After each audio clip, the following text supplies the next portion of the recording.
जब मैं आपसे बात कर रहा हूं, इस समय पूरी दुनिया पश्चिमी एशिया के अंदर ईरान, अमेरिका और इजराइल के बीच में जो युद्ध चल रहा है,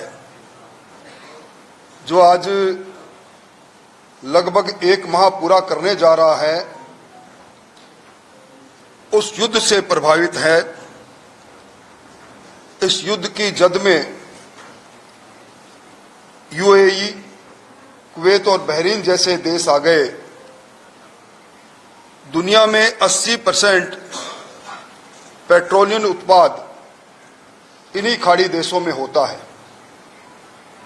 पेट्रोलियम उत्पाद जिन देशों में हो, वो युद्ध की जद में आ जाए तो निश्चित तौर पर पेट्रोलियम उत्पाद में कमी और उसकी कीमत में बढ़ोतरी स्वाभाविक बात है। हमारे देश में भी 80% पेट्रोलियम उत्पाद इन्हीं खाड़ी देशों से आते हैं। इस सामरिक समस्या में जब देश के प्रधानमंत्री जी सभी दलों की बैठक बुलाकर टीम इंडिया की बात करते हैं, लोकसभा और राज्यसभा में भारत सरकार ने इस संकट में जो प्रबंधन किया उसका ब्यौरा रखते हुए राजनीति से दूर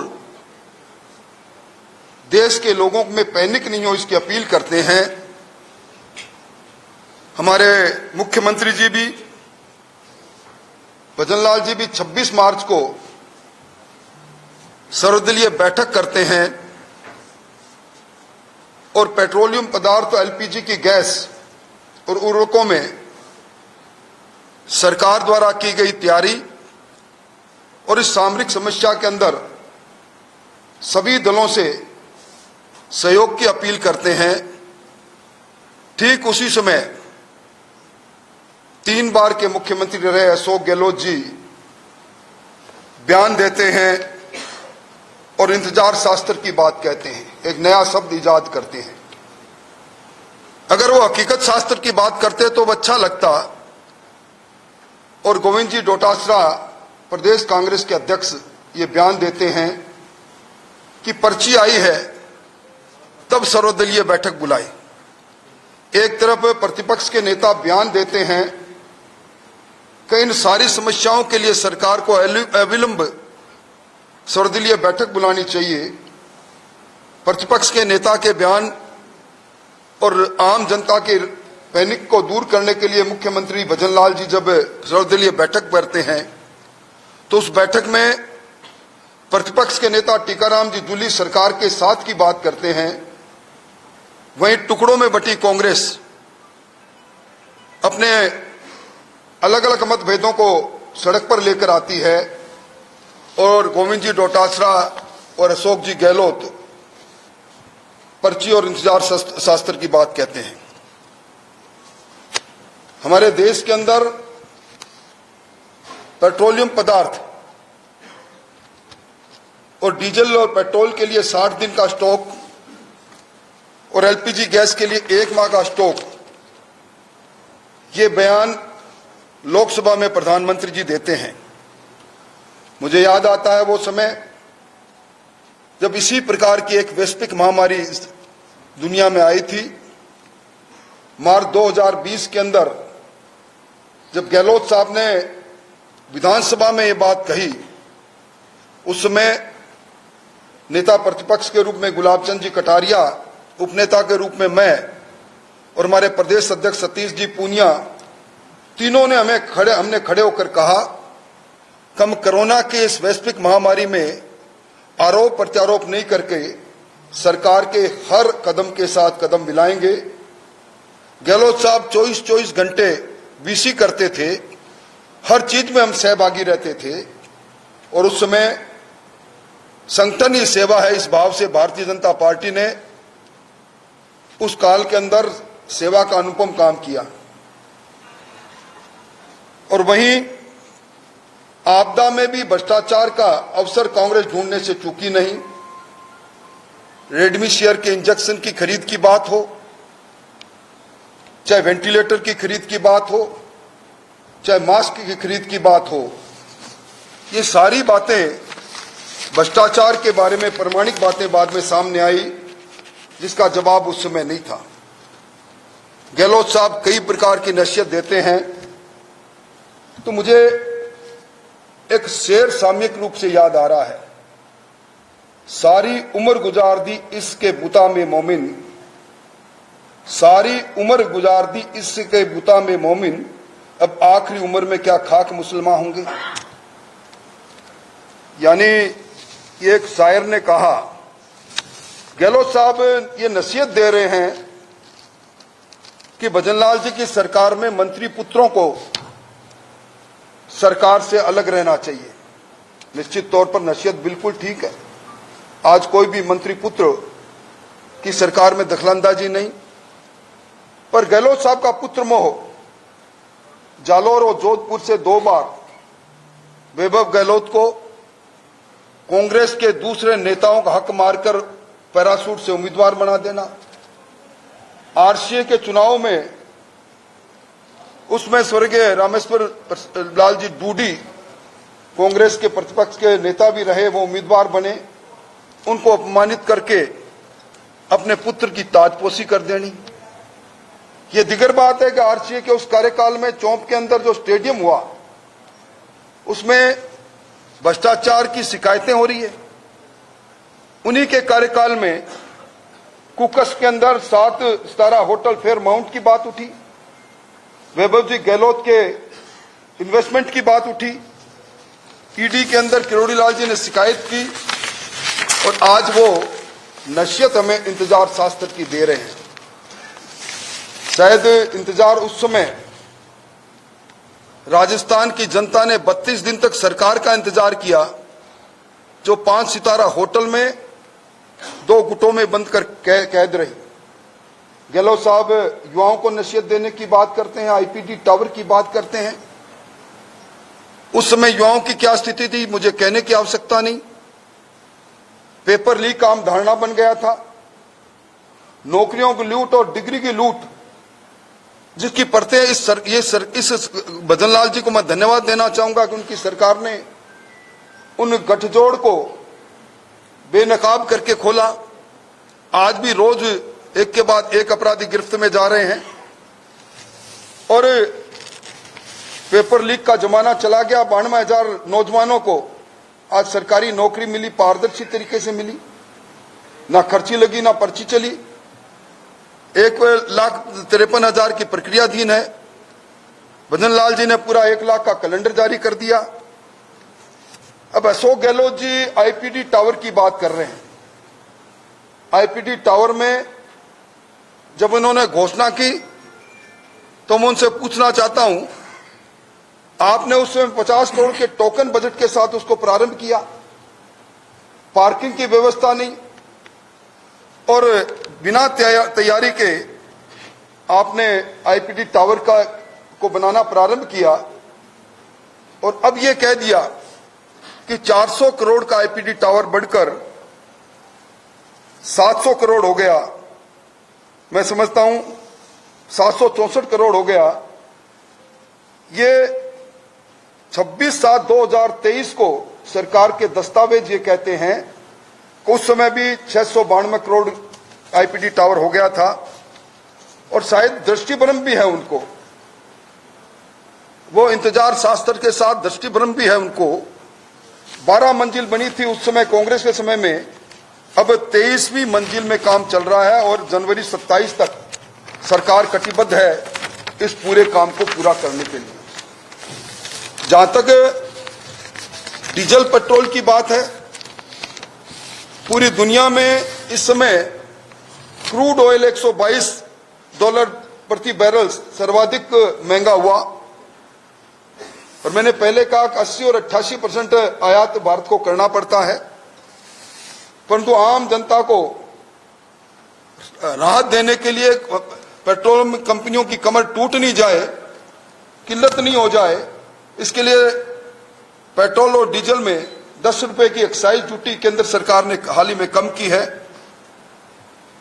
अब मैं इस पूरे में सरकार पर, केंद्र सरकार पर 1,75,000 लाख करोड़ का राजस्व की हानि प्रतिवर्ष में होगी और तेल कंपनियों को प्रति लीटर 26 रुपए, डीजल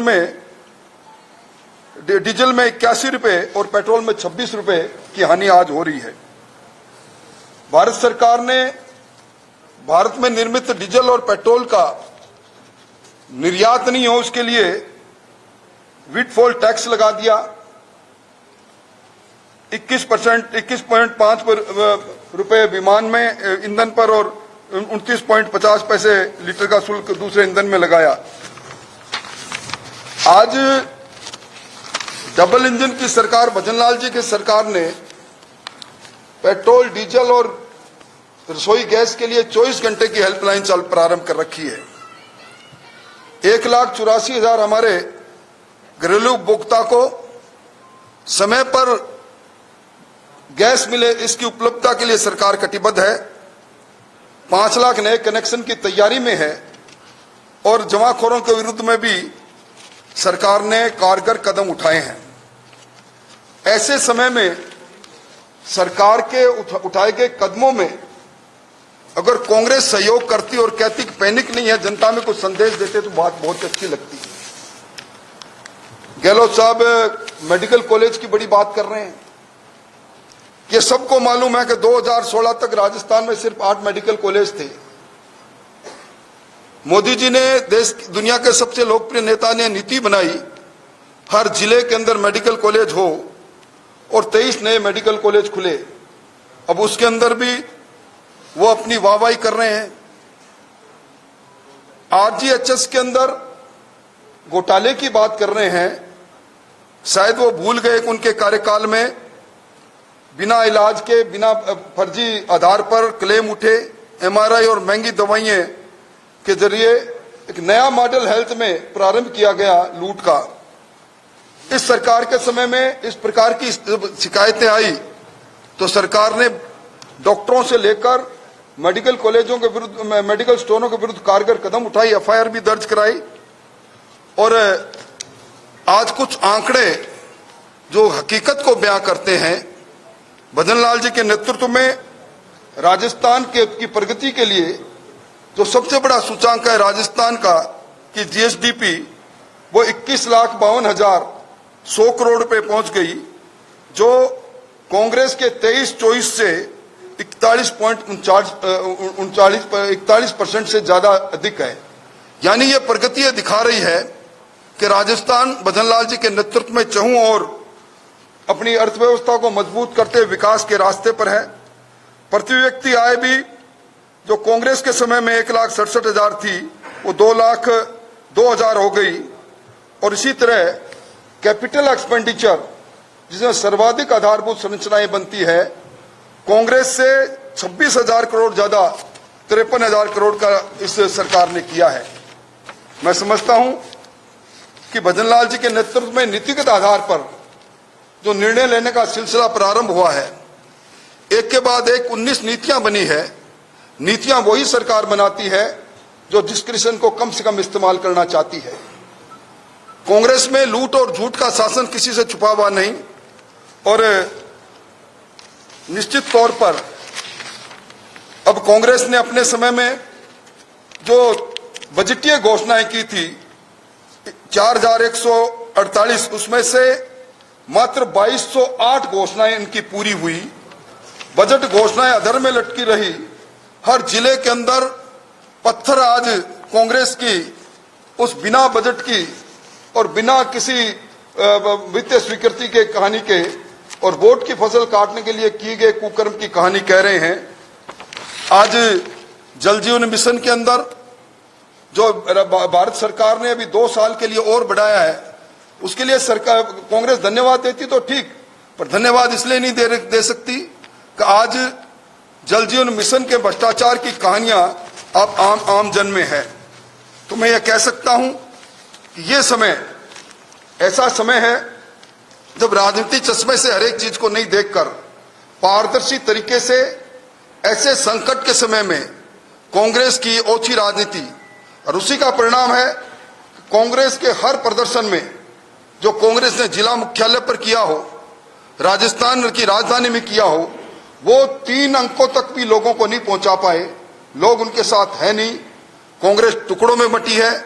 कांग्रेस के पास मुद्दे नहीं है और बिना मुद्दे के भ्रष्टाचार में लिप्त कांग्रेस आज एक उंगली सामने कर रही है तो 4 उंगलियां उनकी तरफ अपने आप मुड़ रही है। मोटे तौर पर मैं ये कह सकता हूं कि इस सामरिक समस्या के अंदर भजनलाल जी की सरकार मजबूती से राजस्थान के आवाम के साथ खड़ी है। राजस्थान के हर समस्या के समाधान और तकलीफ के लिए 24 घंटे हेल्पलाइन के जरिए समस्या की जानकारी लेकर उसका निराकरण करने का कर्तव्य संकल्पबद्ध है। मोटे तौर पर मुझे इंतजार शास्त्र और पर्ची के बारे में जो जिस प्रकार के अच्छे बयान दिए गए उनके बारे में कहना था, और जो नसीहत देते हैं वो जरा अपने गिरेबान में खुद देख लेते तो इस प्रकार की नसीहत देने से पहले देखते। आप सबका धन्यवाद। कोई आपका सवाल हो तो निश्चित तौर पर आप बताएं, जवाब देने की कोशिश करूंगा। राठौर साहब, मेरे 2 सवाल हैं। आपने कहा कि कांग्रेस को इस अंतर्राष्ट्रीय विपदा के समय में साथ देना चाहिए। अशोक गहलोत ने कहा है कि राहुल गांधी ने इस विपदा के विषय में और वैश्विक स्थिति के विषय में बहुत पहले बता दिया था, लेकिन उनकी आवाज को बंद कर दिया गया और उनकी आवाज को नहीं सुना। देखिए, राहुल गांधी किस समय क्या बात बोलते हैं, देश ने उन्हें कभी गंभीरता से लिया ही नहीं। आपने इस बार वो मंजर देखा होगा लोकसभा के अंदर, जब तर्कों के आधार पर बार बार उन्हें कहा गया कि आप अपनी बात रखो, शोर शराबा करना और शोर शराबा करके बिना तथ्य के चलती लोकसभा में लोकसभा के बाहर जाकर कहना मुझे बोलने नहीं दिया जा रहा, इस प्रकार की बात को जनता जानती है। आपने यहां विधानसभा में कांग्रेस का रुख भी देखा होगा। ये तो मैं धन्यवाद देना चाहूंगा भजनलाल जी को और संसदीय कार्य मंत्री जी को, जिन्होंने हर संभव कोशिश की कि सरकार अपनी तैयारी के साथ प्रतिपक्ष के प्रश्नों का उत्तर दे। साहब, दूसरा सवाल ये है कि जो मंदी का इस टाइम जो वक्त चल रहा है, आपदा का जो वक्त है, इसके अंदर हम पेट्रोल, डीजल और गैस की तो बात कर रहे हैं, पर राजस्थान पत्थर बेस इकोनॉमी है। हमारा पत्थर बाहर जाता था, पहले हमें करने मारा और किराया मार रहा है। जो कंटेनर जाता था उसका पहले किराया $500 हुआ करता था, वो अब बढ़ के $8,000 तक चला गया। देखिए, इन सब सरकार इस पे कुछ योजना या कुछ पैकेज पे विचार कर रही है? सरकार, केंद्रीय सरकार ने डीजल और पेट्रोल पर एक्साइज ड्यूटी कम करके इस समस्या के समाधान की ओर, किराया किस प्रकार नियंत्रण में रहे, कंपनियां किस प्रकार डीजल और पेट्रोल की आपूर्ति करती रही, इसके बारे में कदम उठाया है।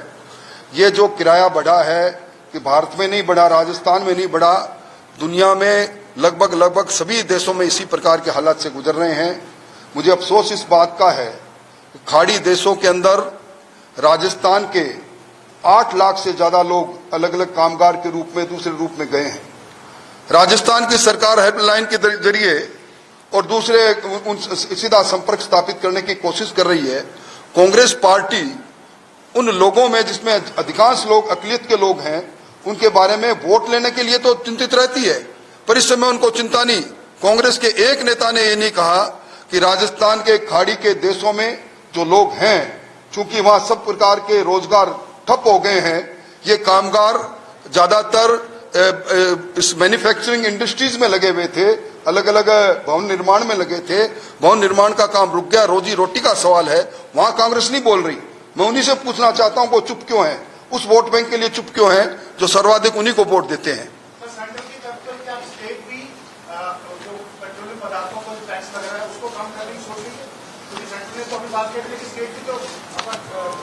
देखिए, आपको पहले पता होगा कि वेट के नाम पर कांग्रेस ने जिस प्रकार पेट्रोलियम पदार्थ, डीजल और पेट्रोल के अंदर दरों को बढ़ाया था, कांग्रेस के जाने के बाद भजनलाल जी ने मूल रूप से उसमें कितनी कमी कर दी। सारे राजस्थान में पेट्रोल और डीजल का रेट समान दर पर हो गए। हमारे सीमावर्ती पेट्रोल पंप बंद हो रहे थे, उनमें भी आवक होनी चालू हो गई। अभी इस तरह की परिस्थितियां है नहीं, होगी तो निश्चित तौर पर भजनलाल जी इस पर प्रतिदिन अपने बैठक करते हैं, प्रतिदिन उस विचार करते हैं। एक निश्चित समय में आवश्यकता भी है नहीं, और मैं समझता हूं ये पैनिक हम लोगों को क्रिएट भी नहीं करना चाहिए। हम सब लोगों का भी एक जिम्मेदार नागरिक की तरफ से कर्तव्य है कि हम सब लोग भी जनता के सामने सही तस्वीर रखें। आज कांग्रेस पार्टी सड़क पर बैठकर भट्टी के अंदर रोटी बनाने की बात करते हैं। प्रतिपक्ष के नेता की पत्नी भी एक चूल्हा जलाती है। मैं समझता हूं आप और हम सब लोग भी आज भी रोटी खाकर आए होंगे, खाना खाकर आए होंगे। कितने घरों में भट्टी जली, कितने घरों में चूल्हा जला, आज आप खुद ही अपना आंकलन कर लें। आप अपने घर से अभी लियाम इस प्रेस कॉन्फ्रेंस में आए हैं, कितने जगह पर चूल्हों से रोटी खाकर आए हैं। सर एक सवाल और, इंतजार शास्त्र की बात कर रहे थे, भारतीय जनता पार्टी में भी इंतजार चल रहा है राजनीतिक व्यक्तियों का।